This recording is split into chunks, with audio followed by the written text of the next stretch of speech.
Hey all, Alex here at your home of the Music Deep Dive, and today it is time for a review of the 2007 biography by Richard Reeves, John Stuart Mill, Victorian, Firebrand.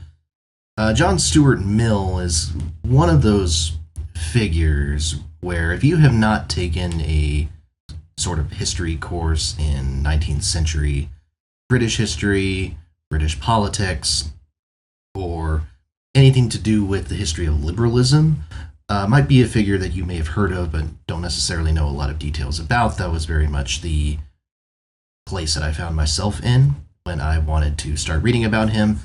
But people talk about John Stuart Mill as this sort of foundational figure in the history of liberalism as we sort of think of it today.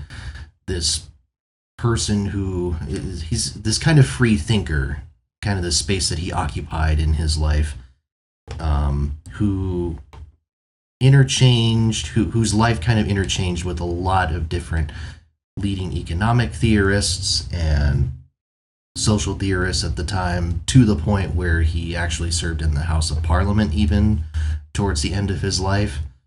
But in a lot of sense, I think his activism comes out much more in his writing than during his time as a politician, as this book kind of discusses. Of course, probably the most famous piece that he wrote was his work on liberty. Again, a foundational text when we think of the idea of modern liberalism and really a lot of modern political thought, I think. In addition to that, Mill was also a proponent of women's suffrage, a very early male proponent of the suffrage movement, and advocated for that, wrote heavily on that. His work, The Subjection of Women, is another very seminal piece as well. So Mill has this kind of outsized influence and this strong connection. And what you feel through this book is that, this was sort of, I guess it's almost like he sort of went through that without thinking about it. I think it was just kind of a very second nature thing for him to advocate for these certain ideals, sometimes to the point where it hurt relationships in his life. And yeah, I think this book is extremely successful. I should talk about the author briefly, Richard Reeves. Interestingly, not a trained historian, from what I can gather, much more trained in the world of politics in general, in government. Most of his other works are pieces on kind of equity and the modern political system. He's done a lot of pieces about the sort of class hierarchy and the middle class versus the upper and the lower classes, and that sort of imbalance. And so in that sense, the fact that this is the only biography that Reeves has written leaves it, as we've talked about in other reviews, sort of isolated in that sphere. And yet when I tell you that this is a fantastic biography, genuinely fantastic, one of the best books that I've read this year, arguably, I mean that wholeheartedly, and I heartily recommend it.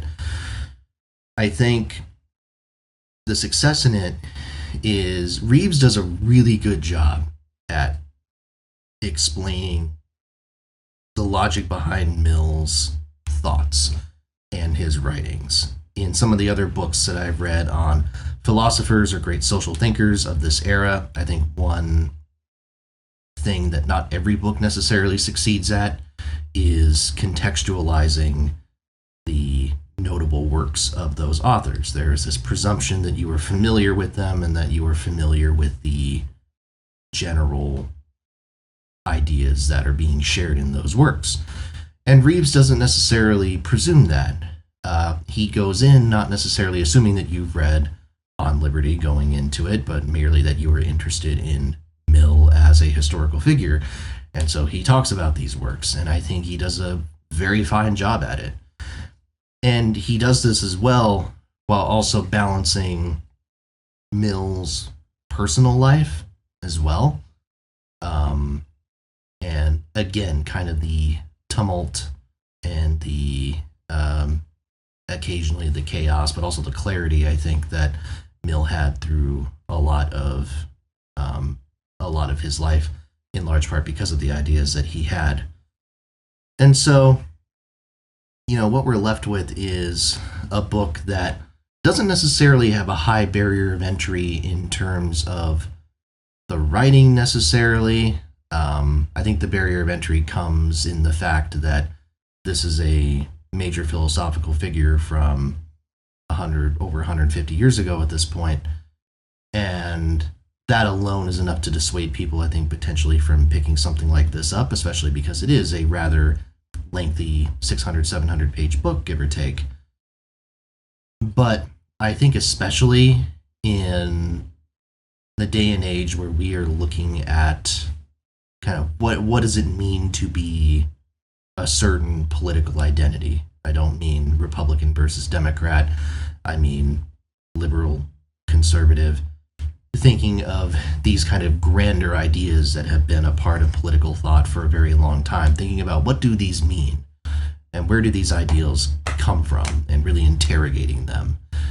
And I think if we really want to do a thorough job about it, and I say this for any self-described liberal, self-described progressive out there, and any conservative or anyone from any other background who is curious about the history piece of this, I feel like I learned enough reading this John Stuart Mill book to where I don't know that you can properly interrogate this story, this ideology, without understanding this man among several others.